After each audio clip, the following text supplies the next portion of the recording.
Okay, so I was listening to Juan O Savin on Jennifer Mack's channel, and he said some very interesting things that relate to the harvest path and the ascension path. And he's basically pointing out the harvest path as the rabbit symbolism, which I've shown in the constellations, and I will explain that again today.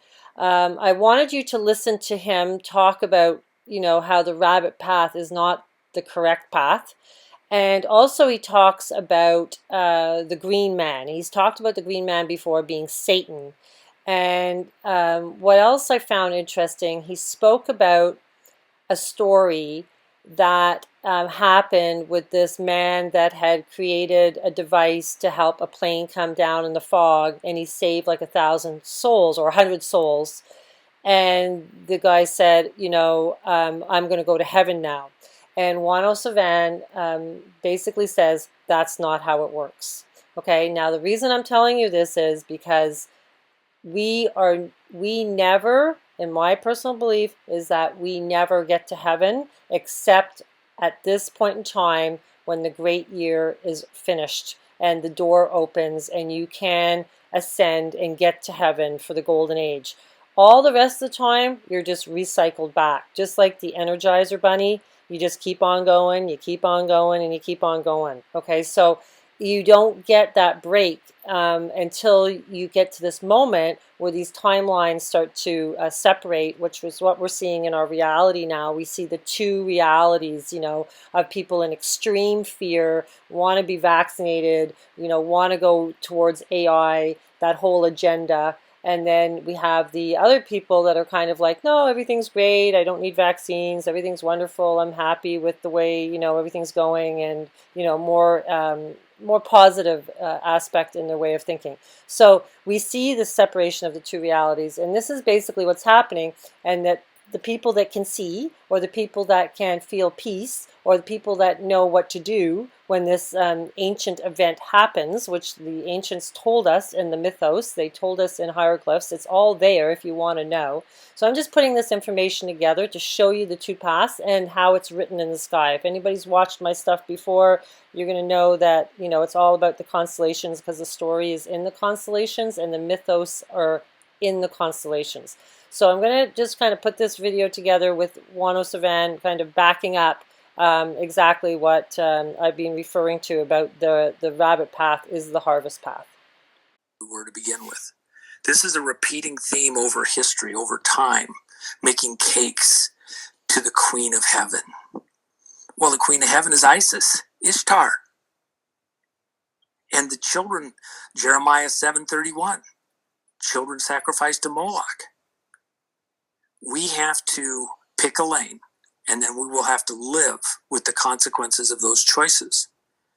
And there's a good path, a heavenly path, and a hellish path. There's so much more I could say, but I think that was my main point. And so much of it, then people have to make decisions themselves and have to make those choices and ask God. And if you think that, celebrating the fertility egg bunny theme, adrenochrome white rabbit is a good thing, and follow the white rabbit. Yeah, because we follow it doesn't mean that we worship it or that we want to be adorned with it. It's their symbology. It helps us to know who they are. The white rabbit, the Playboy bunny, of the adrenochrome cult, the sanctum cult, the NXIVM cult. So you can get fixated on just him talking about these sex cults, or you can see the deeper meaning where he basically said you have to pick your path. And that path, I believe, is the fearless path. It's the path full of love, the open heart path. Nobody's going to save you. It's all about you saving yourself and being able to resonate to that higher consciousness, frequency, or God energy, that you trust what's going on and you're okay with it and you see it as a glorious thing, not a fearful thing. So I decided to go on Twitter and Google white rabbit. Here's a post that says the general population doesn't know what's happening, and it doesn't even know that it doesn't know. Okay, so this is Bunny. It says here, welcome to the New World Order, pro-Palestine. Okay, it's the bunny path. So yeah, so it's just interesting. All these posts came up when I Googled in the white rabbit. There's more. Here's one called Zan Larson, the pale white rabbit. And this, one is just art, but it's like, the rabbit's got wings because you're going to fall back to earth. So you're going to fly down. You're not flying up. You're flying back down. There's different videos, music videos showing it as well. I'll drop them in the link that you can watch. Yeah, they're using the symbolism all the time. It's right in our faces. Here's another one named Jean Phoenix. She says laying low in the loo. It's a white rabbit, but she's also got the phoenix symbolism on her logo. So the phoenix is really the good path, the burning bird. Then we have a Space Jam movie here with Seal. It's half his face and half the rabbit's face, showing us and the whole I am symbolism of I am with God, kind of finding that path. And of course, Trump and Melania, but this rabbit has glasses on because it can see. Now, Melania just read a story this year, and the story was very interesting. It was a bunny rabbit that went up into a tree, the tree of life, and fell back down to earth, which is basically the harvest path. Juan does mention, I think George Bush and somebody else that did skydiving, is like they're representing the fallen angels. But the problem is, if you don't ascend, you will be a fallen angel again. Okay, so basically that's what happens, and you're locked down in here for 1,000 years. Your soul is, and then the wheel starts again. But it's a long time, so you really want to be in that ascension group. That is basically you burn. It's thou shine, not burn. It's like you don't want to shine, you want to burn. Burn in Scottish is to be reborn. So it's like rebirth, and that's what it is. It's not, the New World Order is Phoenix symbol. It's not that. Go do your history. It's always about rebirth is to burn. William Moon, the White House photographer, was playing a song about being free as a bird on Easter. And then he also liked one of my tweets was, we are in the yoke. The yoke is we're entering the middle of the galaxy. And we're moving into that right now. So that's why this time in our timeline is so important.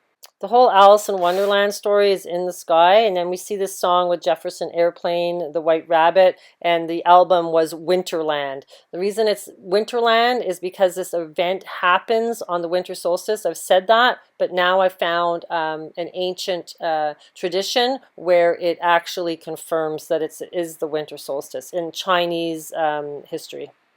It's called the Sushi or the Geo Neon. And it talks about this monster that is a man-eating, it was a ferocious, carnivorous, and man-eating beast. The neon cannot find any livestock to eat, then it will attack a human. People must stay inside the house during the cold winter. Later, people found the neon was afraid of red and fire. Well, it's because you're ascending, and noisy sounds, so they created firecrackers. But it's all about the red making this thing go away. And so they ended up decorating their homes on the outside of their houses in red, and making loud noises with the firecrackers. But that's also in the Bible, putting red on your doorway. So we start to see the same mythos going through the cultures. And it's interesting that it was specifically on the winter solstice, because that was the original Chinese New Year, was the winter solstice, way, way back in history. So they ended up changing it, but we see that the why they were celebrating the winter solstice.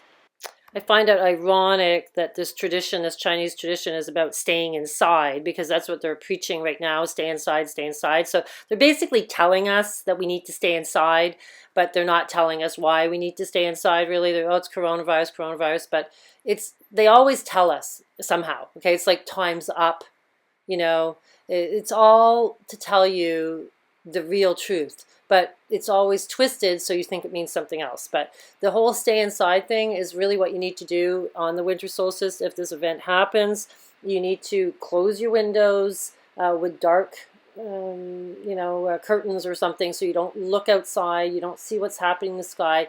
You block your ears. This is all ancient mythos. You don't want to hear the sound because it's hypnotizing. If you go outside, I guess you lose your voice. You become like drugged from the Xeon, and then basically the rapture happens, and you don't want to be raptured. Raptured is not a good thing. It's basically rape you are, right? The word. So it's really important to just stay inside, stay calm, and stay with the windows closed. And this is the whole thing about it. That's why they're preaching: stay inside, stay inside. They're going to say, "We told you. You didn't pay attention. You didn't learn your history." So we have the red dragon in China. It's also related to the lion's dance. So the lion's dance is the Shish Shish May star. It's always about the month of May, and that's up in Virgo. But yeah, you can see here it's all about the firecrackers and everything. The dragon. Now this is interesting. The dragon etymology is to see, is to be able to see, is really the etymology of dragon. It's also Drake, like the singer. So the Mayans had it at 2012. The founding fathers have it 2024. But with this comet coming in, I'm starting to really think that this year is going to be it, because we have a comet, we have some conjunctions, huge conjunctions, all on this winter solstice date. So interesting, in Chinese it's called the Clash Dragon Evil North. Now I know it comes from the north in mythos, because we also have the Golden Boy looking north in Winnipeg on that Freemason building. Also, some of the like the numbers are really important on this year because of the 2 2s. So we have December is 12, and then it being a mirror with the 21. And then we have the 2 2s, or it could be 22. So we have the 5 2s.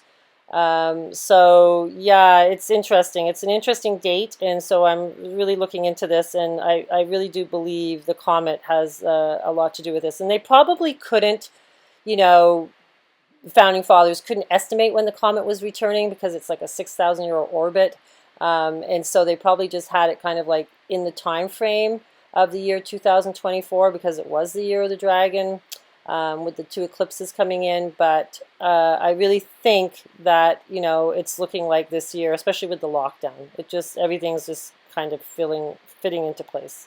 Now, if the actual winter solstice is the original New Year's of the Chinese year, it would mean this winter solstice would have been the year of the ox. Now, I know 7-1 has done some decoding of the year in the ox being the time. So that's something to look into if you want to go check out his channel. But I'm happy that it's all starting to kind of, sync together. What he's finding, what I'm finding, we're starting to see that everything's starting to, come together, which is really cool. And so it's just more confirmation. So the metal ox would be the Zin, I don't know how to pronounce that, Zin year, and it basically means to be have faith in Chinese. I found the whole Hopi prophecy, so it's really long, it's 2 pages, but go check it out and read through it, because it's really interesting how it explains exactly what's going to go down on these 2 timelines, and how some people are going to be totally above it all and other people are going to go insane. And basically, at first you're going to see a red kachina in the sky, and secondly a blue kachina. Now the blue kachina is most likely a comet, because they call it the twin, and the comets always kind of have like this V coming off the back end of it. And you can see that in ancient mythos in Egypt as well. But really interesting prophecy here. I think it's fascinating. Most likely the Betelgeuse star could be the red kachina, or it could be Venus, because Venus is a ball of fire, or maybe this comet's going to activate Venus. It's possible. So that is making me think, either one of those would be the red kachina. Now, Venus is Ishtar, and that's what Juan is talking about, Queen of Heaven. So Queen of Heaven, in this instance with what he's saying, is really Venus. And Venus, was worshipped from way, way back in ancient cultures. and always relates to the planet Mercury because they kind of leapfrog around the sun and they move with the sun. Now, it was called Phosphorus, Lucifer, as it appeared in the morning, and Hesperus when it appeared in the evening star. So it's also related to the Roman goddess of Aphrodite. So we see, really huge importance, and she's also the twin to Earth. So is something going to happen to Venus with this comet? Could the comet do something to Venus when it passes by? I don't know, but all I'm saying is it's interesting how, the mythos, what's happening in the sky, in the beginning of June is really important to Venus with the comet. So I'm going to explain all that to you guys too. Yeah, so basically around the end of May, beginning of June, we have Venus in conjunction with the Sun right in the Silver Gate, which is the horns of Ishtar. We have Mercury at the top of the Silver Gate, and then we have Atlas Comet just below the Pleiades, all in Taurus. Okay, so it's all in the ox. So this is a huge ritual going on in the sky at the end of May this year. Now, Mercury is just as important because it's in conjunction, right? So the Sumerians 5,000 years ago actually called it Apollo. Okay, so Apollo, it's also known as Hermes in the morning. So it has different names, the same as Venus. So that's why it gets confusing. But it also would be Apollyon in the Bible, would be Mercury. And I actually see Trump as Mercury and Melania as Venus. That's how I see them represented in this timeline. So what's interesting about Mercury, there's an association with Maia, who is identified as his mother through her association with Greek Maia, one of the Pleiades, who is one of the mothers of Hermes by Zeus. So Hermes is Mercury. So, but it's interesting because the Pleiades, their father is Atlas, who is the comet, and their half sisters are the Hespertes, which is in the beginning of the Silver Gate, which is the horns of Taurus. So there's a relationship. So Atlas is coming back, and he's going to be with his children in Taurus when he gets here. Okay, so this is like really important.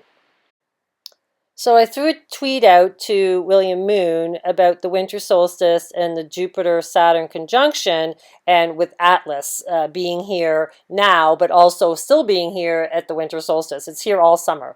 And he replied back with a like. So I was like, oh my God, okay, this is super important, because he's been going on and on and on about the Christmas party. He's been tweeting about the Christmas party, and we're all going to be happy with the Christmas party. And I'm like, okay, he's telling us this is the winter solstice that's happening. And so it finally, I had a big light bulb moment, and I'm like, okay, this comet is super important, especially because of its name, being Atlas, the god that holds up the world, but also the king of one of the kings of Atlantis. He's basically Poseidon or Neptune's son.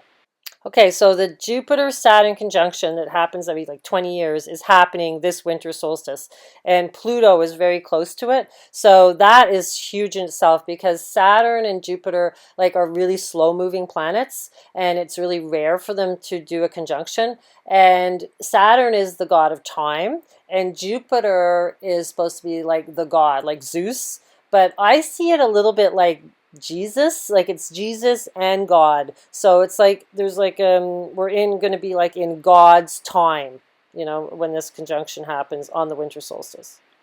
And then what's happening in the Golden Gate here, which is in Sagittarius, we see the Pluto, and Ganymede is Jupiter moon. But then we have Venus also there, and Juno. Juno is really important as well. I kind of see that as the baby of North America, because she was always in Virgo when the conjunctions were going on for the founding of the United States. But on the sun, in the Golden Gate, we have a Mercury conjunction with the sun. So a lot going on. And here we also have Ceres, which is the goddess of agriculture. She's in the apotheosis of Washington in the Rotunda building. And we have a moon, and we have Neptune making it look like his trident. So that's important as well, all in Aquarius on the high door star, which is like on the water. So these are all really important positions, and that's all happening this winter solstice with a comet that has just come through and left debris as we're passing through the debris of the comet. So yeah, I think things are going to start to get real. Okay, so we also have Neptune on the apotheosis of Washington. And Neptune is really the counterpart in Greek god Poseidon. So it's really, the king of Atlantis. And then Atlas would be his son, and which is the comet. And he's also Jupiter and Pluto's brother. So the middle spear of the trident goes up into Pisces, and Pisces was the vernal equinox back in the Neo-Babylonian times. And now in Chinese astrology, they would call that the changing over of the pasturing. So basically we're sheep, we're part of the herd that's getting harvested, and that star represents the changeover. So also we have Minerva, who is basically Gnosis. She represents the owl of Minerva, which is like knowledge. She's also a triant with Jupiter and Juno, so there's a relationship there. And so she was a big woman, but she represented the opposite of war. So it's basically higher knowledge, higher consciousness. And she also represents the Mnemosyne River, which is basically where you keep your memory. So, and also, yeah, the owl and the Mnemosyne River of the mind. It's all about the mind.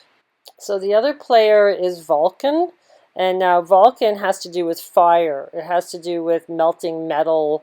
It's related to Venus. So it goes back to like the Burning Man. Now the Burning Man, was basically, a celebration of ascension. But I was so disappointed when I went on their website, it's typical, that now they're creating it to be a virtual reality Burning Man. So like they're pushing the whole AI agenda. So instead of taking the Burning Man and educating people and teaching people that it's about ascension, they're now using the Burning Man as a tool to promote virtual reality, which is basically the opposite of ascension, which is the hell path, the frozen path, lockdown, smart city path, lose your soul path, being a White Walker, zombie, just part of that whole hive mind. So they're pushing that agenda. And so it's really disappointing that they're using that symbolism as a really negative connotation now. So you can see the etymology here is to put into flames. It was also a mysterious planet between Mercury and the Sun, was named Vulcan, and then they changed the name of it. Now, Vulcan relates to Maya, who was Hermes' mother. It was also his wife, but it references that she is great. She is the Magya. So, she's the great. So we get the MAGA symbolism from Trump, and it relates to Maya, who is really Hermes' mother and Vulcan's wife. So they're all on the apotheosis of Washington.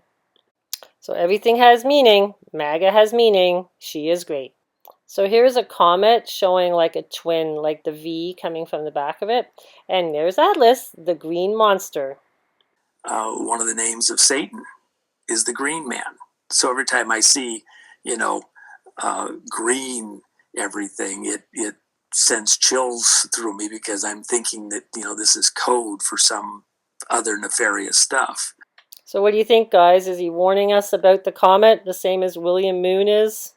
So they can already see it, and it's starting to break up, which is not a good thing, because that means pieces will be loose and coming off the trajectory, and could possibly be a problem for going into the sun for CME, or maybe into Venus, or creating some radiation coming off the sun, which possibly could, the last video did saying that it could activate Venus.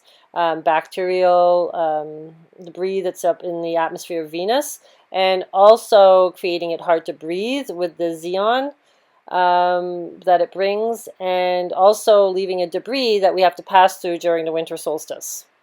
All very interesting times. So Xeon actually changes color. It can be purple, it can be blue. So I don't know if this green comet, which is Satan, is actually the blue Kachina, or is this other comet that's coming actually the blue Kachina. You can see the orbit on this one, the way it's coming through. It's coming from above, and it's actually just going to Mars, and it's coming around the sun. So it doesn't look like it's coming super close, but you can see here the whole pattern of it. This year it's going to be in the constellation of Hercules, and then it actually peaks in the year 2022 on the winter solstice. So maybe that's when the blue Kachina is coming, but there's no conjunctions that year except for a eclipse on this Golden Gate. So it could be that year as well because it's a 2222 year. And also it goes out, it's going to be an Orion in 2024. So who knows, but with this comet coming in and it being green and Juan O Savin and William Moon kind of confirming a lot of things, I'm really thinking it's this year, not 2024, not 2022. So what's interesting is the whole story of Hercules ties into Atlas. Okay, like there was some mythos here where there's all these stories of the labors of Hercules. You can go and read through them all. There's 12 of them. A lot to do with the pelt, the lion's pelt, the birds pecking away at him. There's all these things that he had to go through. And it's like the trials and tribulations of man to see if he could become immortal, and eventually becomes immortal. So, and then, they got the blue Kachina in the Hercules, so I'm thinking, is that the blue man? So it's like, it's just weird how it's all tying in like perfectly to all the mythos. And you could see it like Juan says, like Satan is green, or that's rebirth in some mythos. And then the man is blue because of Hercules having the blue Kachina in Hercules. It's like, could it be all that? So like just so obvious that it's all there because of what's happening in the sky, basically. Okay, I'm going to go over the storybook in the sky again. So the purple is the ascension path. You come up, you get to the Golden Gate, which is at the tip of the spear of Sagittarius with Ophiuchus above, or Ophiuchus. And then you have this shield, and you have Altair, which is the eagle with the pin in its mouth, and the little foxes there. This is all the ascension path with Lyra playing music and the swan. Okay, that's all your rebirth path. The other path is the whole Alice in Wonderland path, and it's really, you stung by the scorpion or the dragon, you become the mad dog there, which Centaur is, pointing a spear at you. You see the Southern Cross, you think you're going to heaven, but you're not. You're basically going into a ship and you're getting harvested. Your soul gets taken out of you. They take phosphorus out of you. Above the little pot of honey pot there that's yellow is the Antilia constellation, which is basically a vacuum, so it represents sucking you up into there. And the story continues here.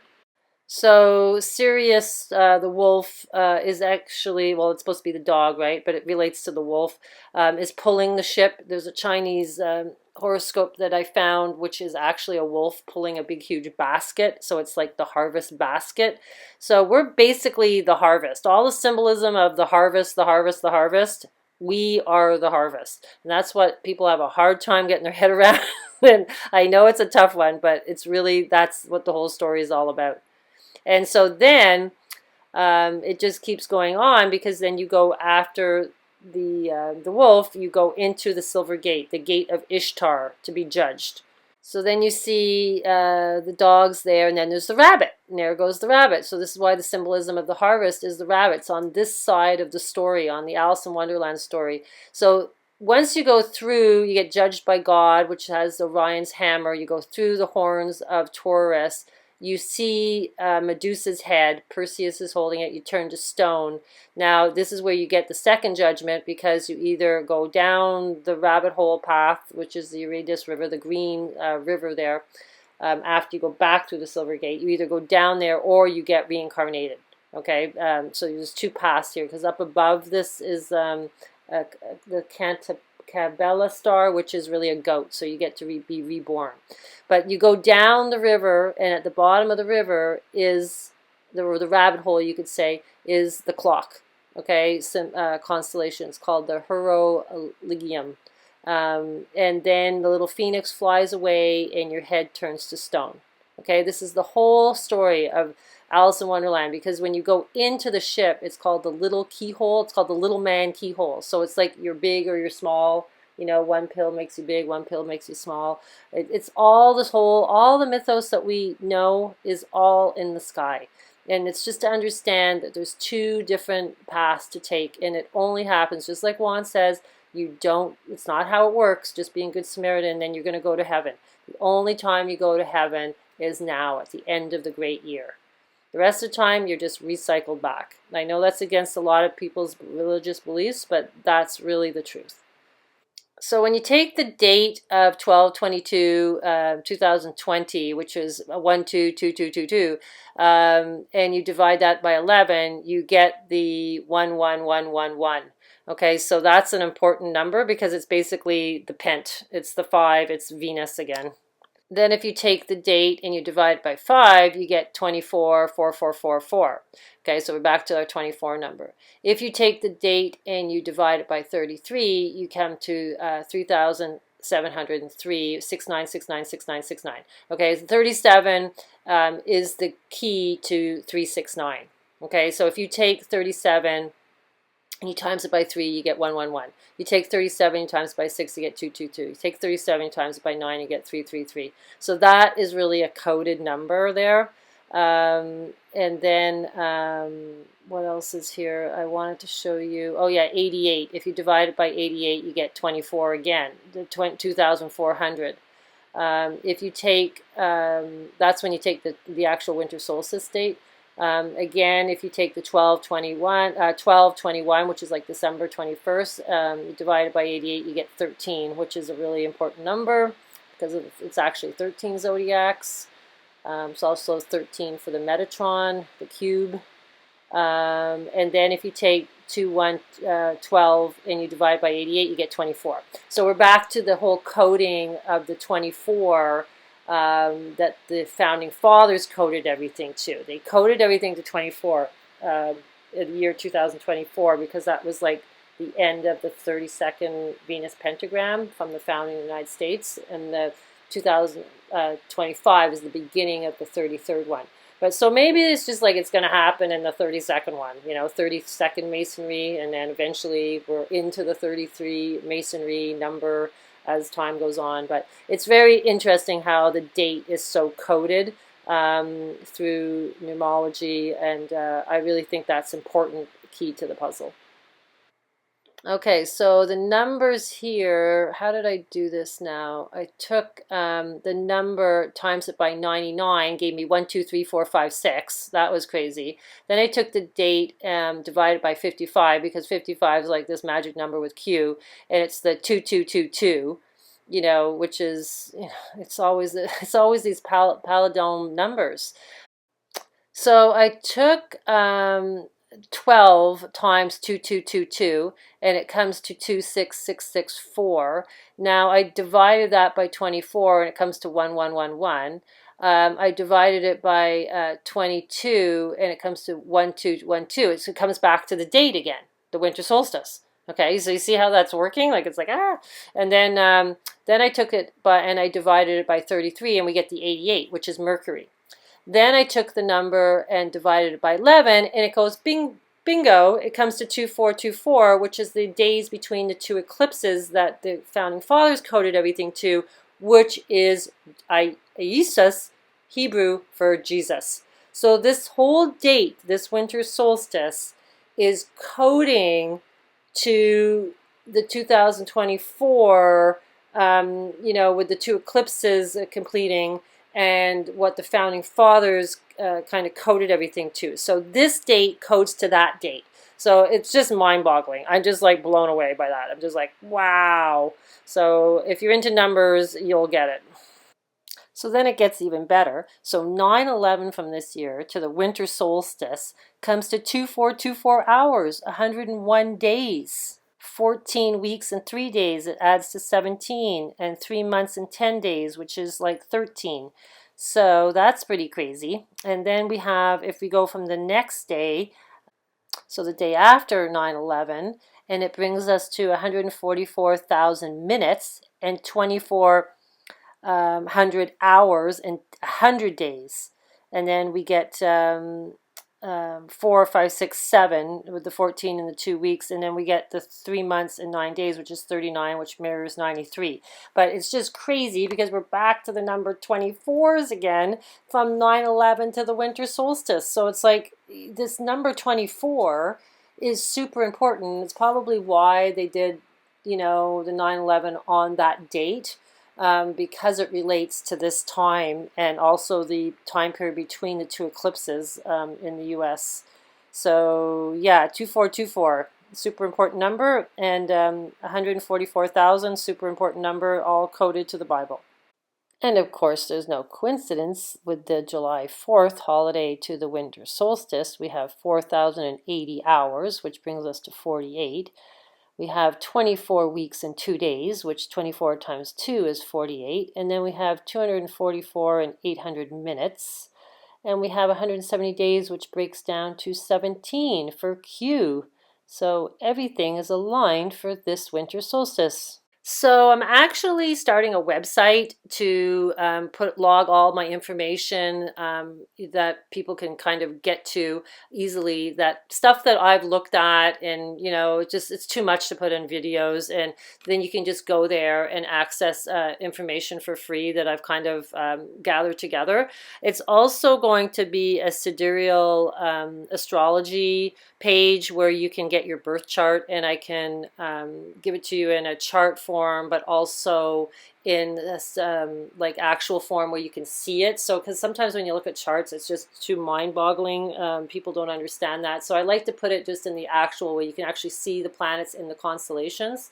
So that will be there on the website. And also I'm going to put together a whole bunch of information to help with the ascension process, mind, body, and also your environment, different things you can do for the next little while to kind of get you in a state of peace, a way to just work on your inner self to get you to this frequency to help you get to the true heaven.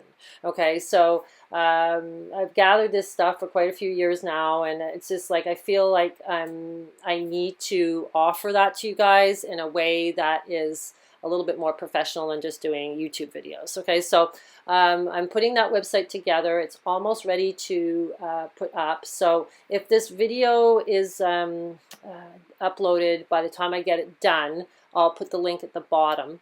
And I just want you guys to be able to go to that freedom path and not be fearful of the sky and thinking it is all like evil or paganism or whatever. Just to understand it, it's just planets, and basically the elite of this world have always coordinated events to the planets. Okay, so and it's like this doorway opens. It's a really magical time to be alive. We've all decided to come here to experience this, and like let's hope we all get there, and it's this like party on, so this is really the whole bliss of it all, and you want to be in a bliss state to be able to do this. So it's all about finding that inner peace. So be the fox, be the little clever wise fox, and or fly like an eagle, and keep thinking of those symbolisms and get rid of the rabbit symbolism, get rid of all that negative symbolism that makes you feel like you're just being victimized by this reality. It's just what it is. There's these two paths, and it's not that you're going to get rid of the evil in this realm. It is here, but you're going to escape it. Okay, there's this whole thing about getting rid of all the evil in this realm. This is not what this realm is about. This realm is about seeing the evil and getting above it. It's not about making it go away. Okay, it's about escaping it, okay, and finding a way to leave this negativity that's in this frequency on this planet. And if enough of us do this, hopefully we can get rid of it then. Okay, but we need to do this as it's part of our duty to be able to get above it. Okay, so that's why I'm putting all this stuff together, and hopefully the website will help people. And you guys can, if you want to do your astrology, I'll do the readings for you for a little charge. It's not going to be huge, but it's the information's there also, just to help you find more information about ascension. What a little treat at the end here. I got a reply back from White House Photos, William Moon. He had had a sunset, and I tweeted, I really hope the sun gate is a victory for many. He was talking about the victory sun. So it's all about the sun gate and being able to, get through there and get to the path of freedom.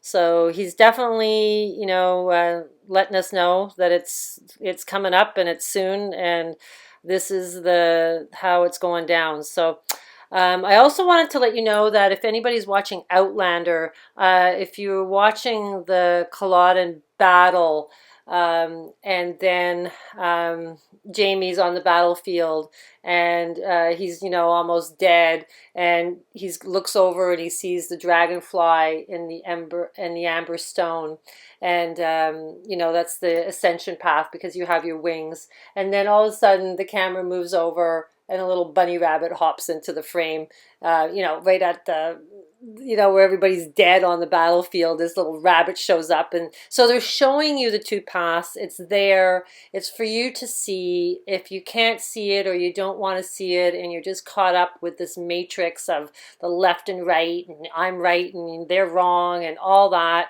if that's where your headspace is at, then it's a trap. Okay, so it's not to say that Q is a trap. He's there, he's telling us, but you have to expand your thinking. This is not about a left-right paradigm. This is about your soul freedom. And until you can get out of the matrix in your thought pattern or expand your thinking, you're going to get sucked into the trap. Okay, so I'm just hoping this brings everybody peace and freedom, and I'll catch up with you guys later.